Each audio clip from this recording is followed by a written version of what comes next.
acids, bases,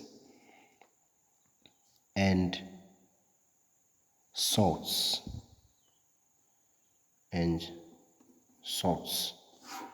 What are these? Acids, these are compounds that dissolve in aqueous solution, producing hydrogen ions as the only positive ions. Bases, these are oxides which are positives. So this is the oxide. What of salts? Salts, this is the compound which is formed when hydrogen is partially or completely replaced by a metal ion or any positively ion. So it can be a metal ion or any positively ion. So acids, these are compounds that when dissolved in water or in any aqueous solution produces hydrogen ion as the only positive ion. Then a base, this is an oxides which are solids. Salts is defined as a compound that is formed when hydrogen ion is completely replaced or partially replaced by a metal ion or any positive ion. So when talk of a metal ion, we can have magnesium, we can have sodium, we can have lithium. Any positively ion that we have, we can have ammonium. This means that in order to form salt, we need to react an acid, because acid is the one that has hydrogen ion with either a base or a metal, a positive ion. So now we need to understand what the pH is. pH stands for potential hydrogen.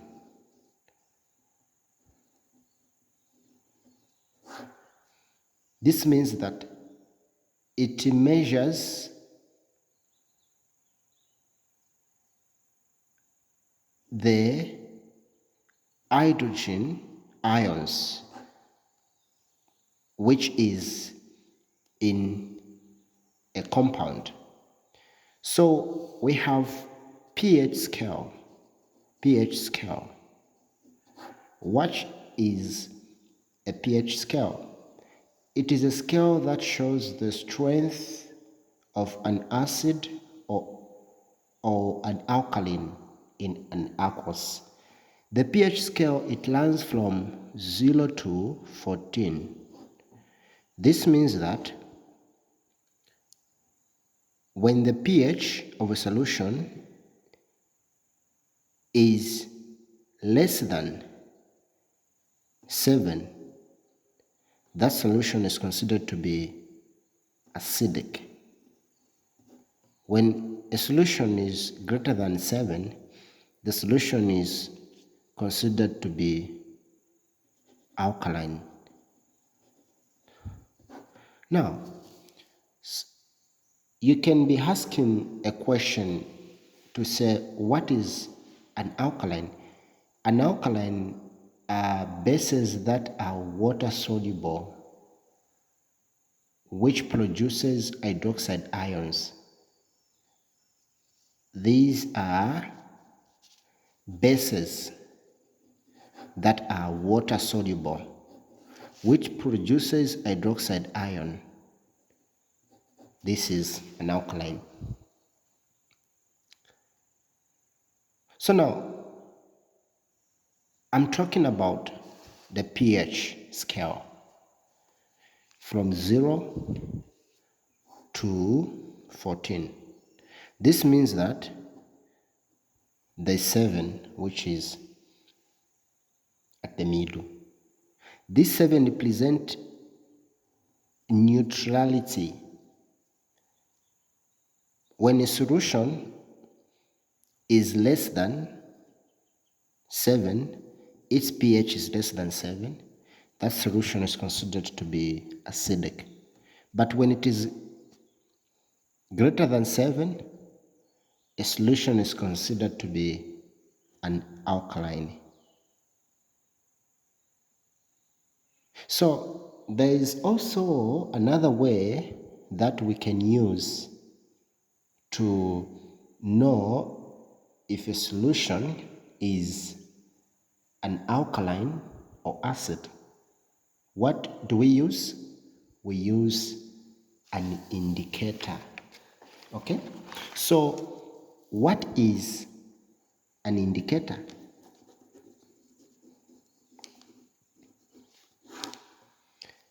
An indicator, it is used to check whether a solution is acidic or alkaline. How does it do? How does it work? By changing the color. We have different types of indicators, okay? Types of indicators. We have litmus paper. This is the first type of an indicator. We have phenolphthalein, okay?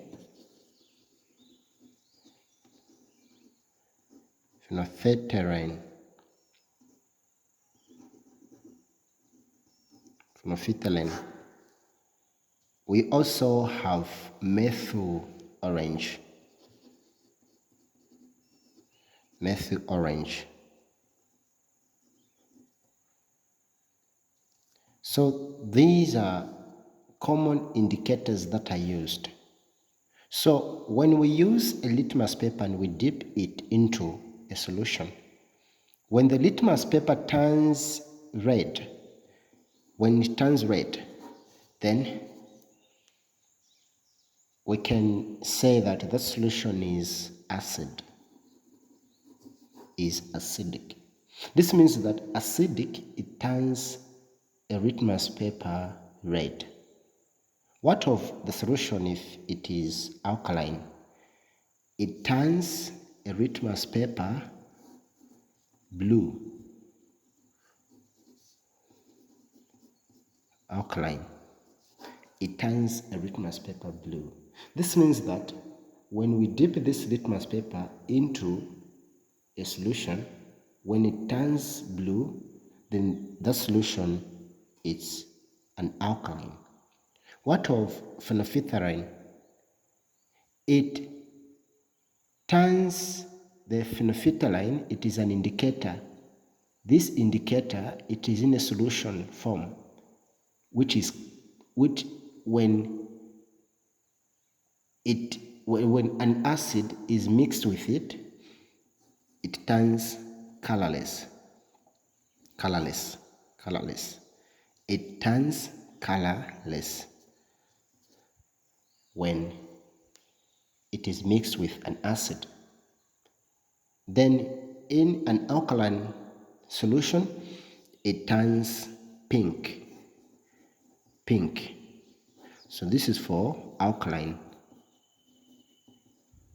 This is for acid. What of methyl orange? Just like the way its name is orange, it's orange in color. It's also a solution. When an acid, a drop of an acid or drops of acid is mixed, it turns it to red. So when it turns to red, it tells that this is an acid. When it turns to yellow, it shows that a solution is alkaline. So indicators can be used to tell whether a solution is acidic or an alkaline. So we also have the universal indicator.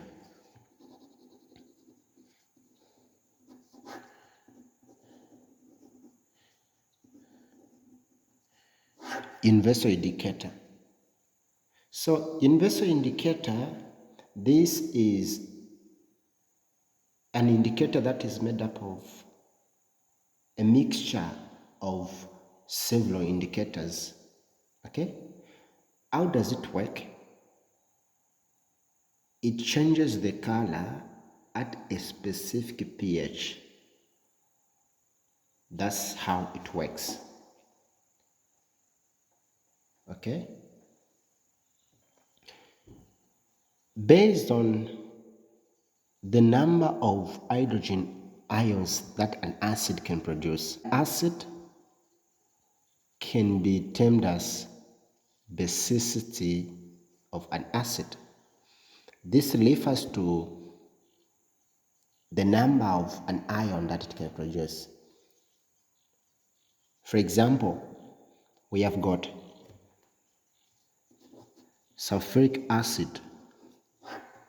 Okay, so when you see its formula, how many hydrogen ions do you think it can produce? How many numbers of hydrogen ion can it produce? We have got 2 hydrogen ions. So a question can come to say, what is the basicity of sulfuric acid? What do you think can be the answer? It's 2. This means that basicity, it means how many number of hydrogen ions sulfuric acid can produce. So now, what type of an acid is this? It's diabasic acid. Diabasic acids. So you can be asked to say, give an example of a diabasic acid. Sulfuric acid is one of it. Di means 2, meaning it can produce 2 hydrogen ions in an aqueous solution. Okay, let's now see another form of a basicity, basic acid. We have basic. This means that these are acids that produce only 1 hydrogen ion. For example, we have hydrochloric acid. How many ion can it produce? 1 hydrogen ion. 1 hydrogen ion can produce 1 hydrogen ion. We have nitric acid producing 1. So you can be asked to say, what is the basicity of nitric acid? It's 1. We can also have tribasic ions. Tribasic ion. Tribasic acids. An example of a tribasic acid, we can have phosphoric acid. Phosphoric acid. Phosphoric acid. Phosphoric acid. How many hydrogen ions can it produce? It can produce 3. So based on the number of ions an acid can produce, it can be termed as monobasic, meaning it can produce 1 hydrogen ion, diabasic, meaning it can produce 2 hydrogen ions, tribasic, meaning it can produce 3 hydrogen ions. Okay, so now let's just consider types of acid based on its ionizing power. So we have got 2 types of acids. We have got strong acid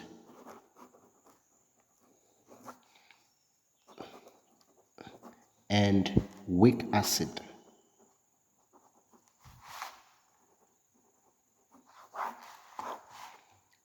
Strong acid, these are acids that ionize completely in an aqueous solution. An acid that ionizes completely in an aqueous solution, ionize completely. Examples of these strong acids we have hydrochloric acid, we have sulfuric acid, we have nitric acid.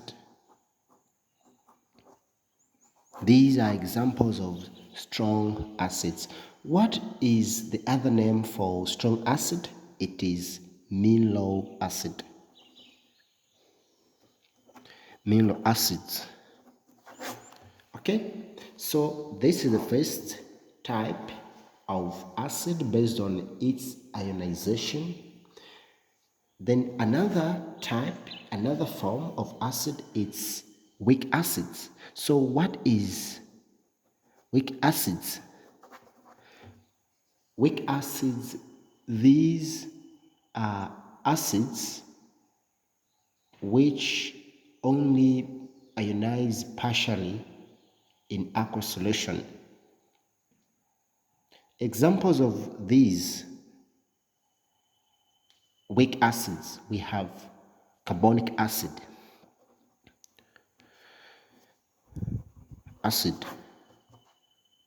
we have acetic acid,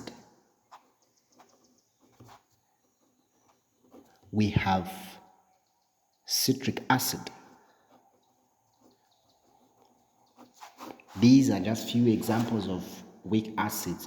What is the other name for weak acid? It's organic acid.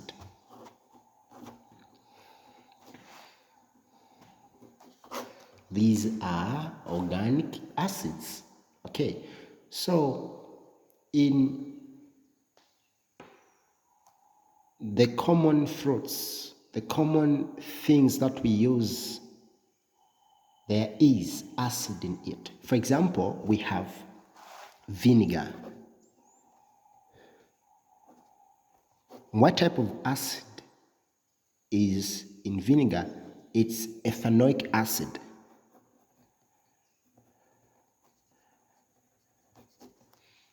And also we have lemon.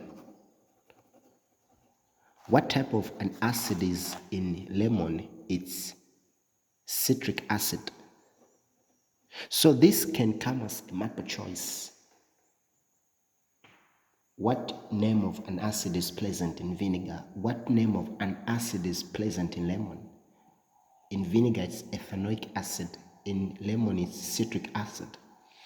Now let's just see some of the properties of an acid. Okay, the property of acids.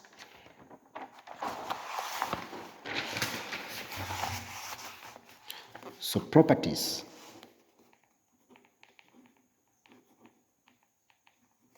Of acids.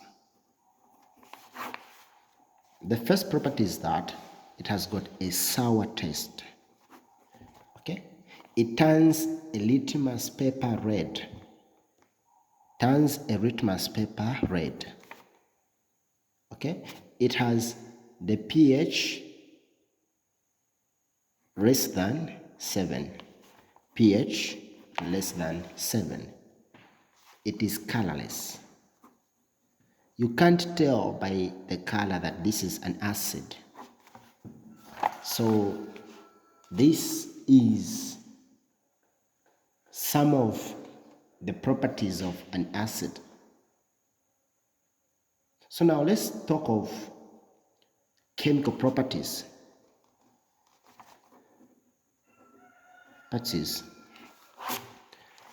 the chemical properties of acids, it has got hydrogen ions. Hydrogen ions when dissolved in aqueous solution. The third, when it reacts with a base, it forms a salt and water.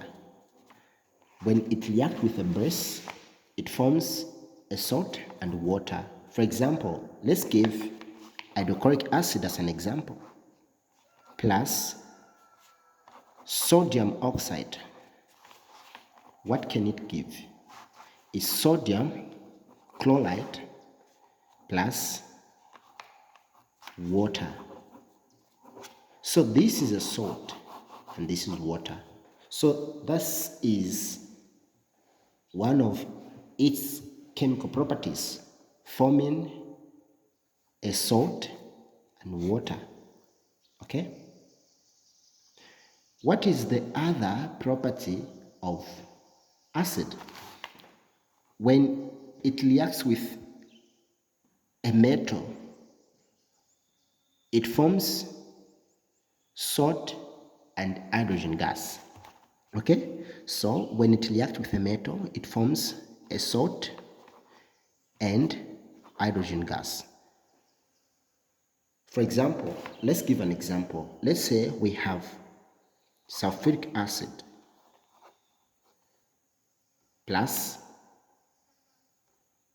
magnesium. What can it form?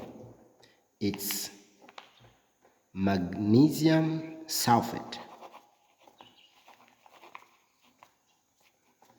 with hydrogen gas. So this is its property.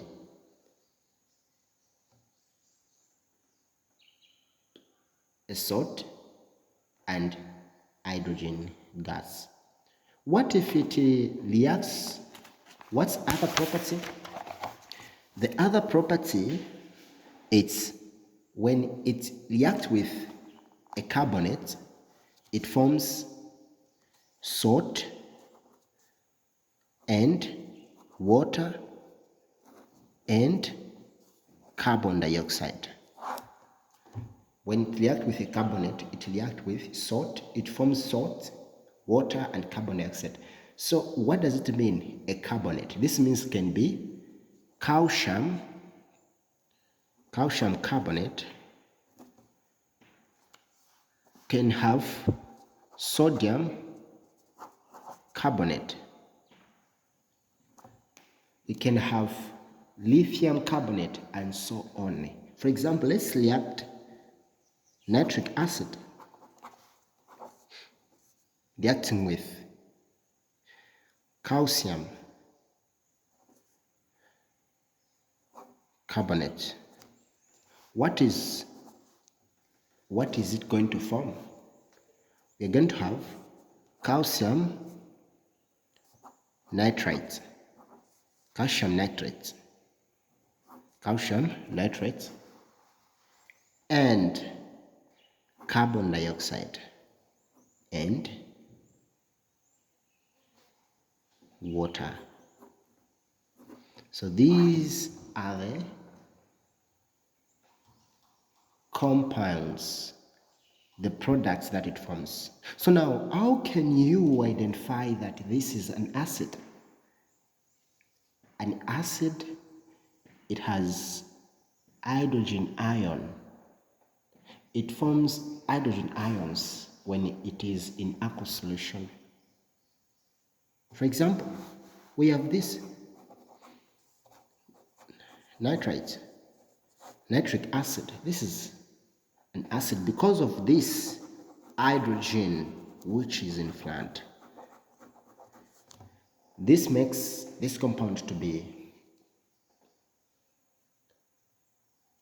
hydrochloric acid. This makes it to be an acid. So these are the chemical properties. So now we've talked of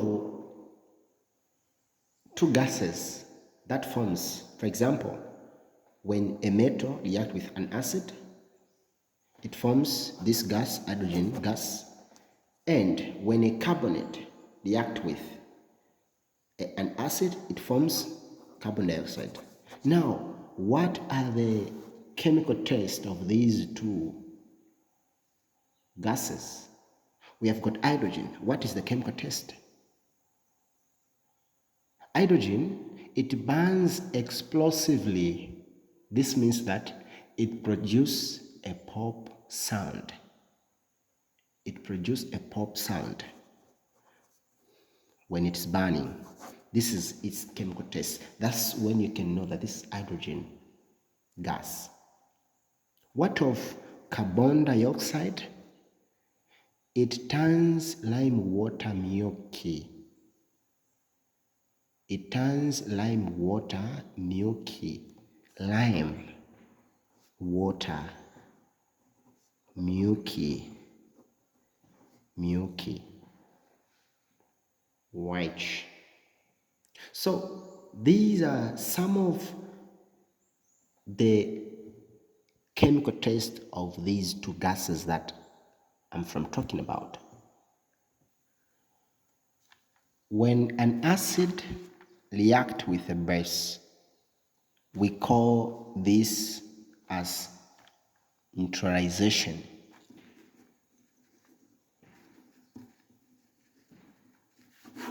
When an acid reacts with a base, it's called a neutralization type of reaction. Many bases are insoluble in water, but a soluble base is called an alkaline. Okay? Many bases are insoluble in water, but a soluble base, it is called an alkaline. Examples of insoluble bases, we have zinc oxide, copper oxide, magnesium hydroxide. Then examples of soluble bases, examples of soluble. So these are insoluble bases. Then for soluble bases, what are examples of soluble bases? We need to know that all group 1 elements, when you go from the periodic table, all group 1 elements or oxides of group 1 elements, hydroxides of group 1 elements are all soluble. So oxides of group 1 elements and hydroxide of group 1 elements are all soluble. Okay, so group 1 elements, and all the oxides, all the hydroxides of ammonium are soluble. Okay, let us see some of the physical properties of alkaline. It is slippery. This is properties, physical properties. Slippery. It is bitter in taste. It turns a litmus paper blue. Okay, and it has the pH greater than 7. So these are some of the properties of alkalines. alkalis. Okay, so what of the chemical properties of alkalis? One, when it reacts with an acid, it forms salt and water. Okay, so let's say a base plus acid, it forms salt and water. So this is chemical property.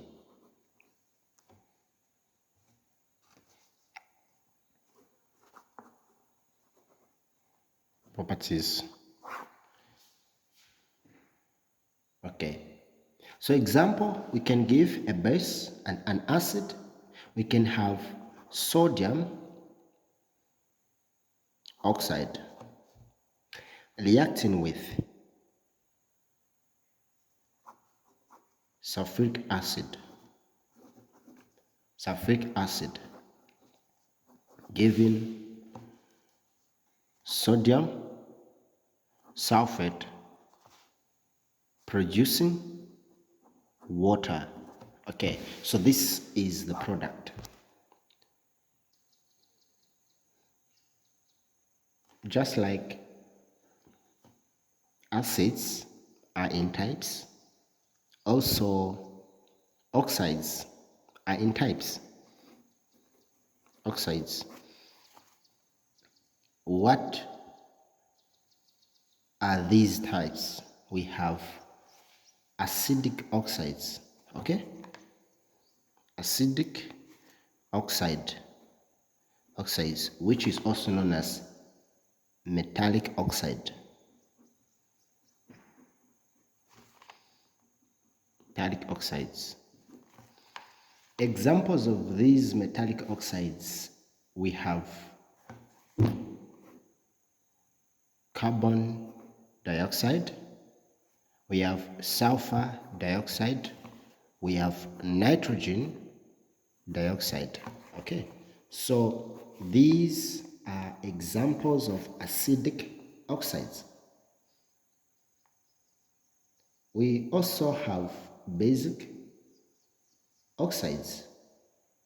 Basic oxides. Basic oxides. These are oxides of metals. These are oxides of metals. We have magnesium oxides. We have calcium oxides. We have sodium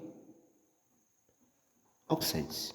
So basic oxides, these are oxides of metals. Then we have amphoteric oxides. We have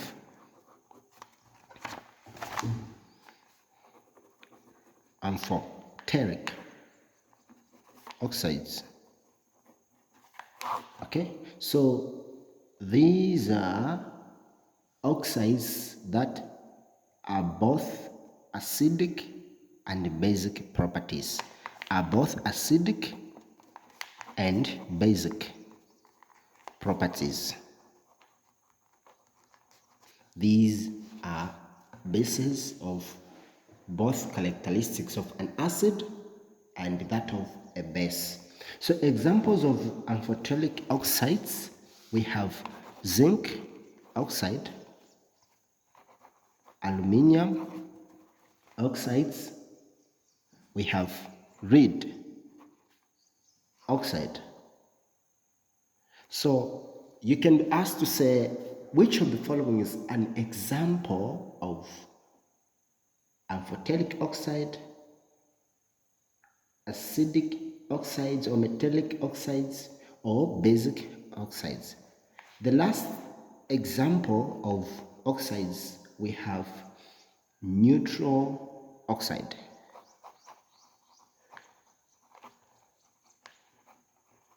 Okay, neutral oxides. Just from the word neutral, this means that it is neither acidic or basic. So examples of these oxides, we have water, carbon monoxide, and nitrogen monoxide. So we have water, carbon monoxide, and nitrogen monoxide. These are examples of neutral oxide. Okay? So these are just the basics of acids, bases, and salt. Thank you for watching.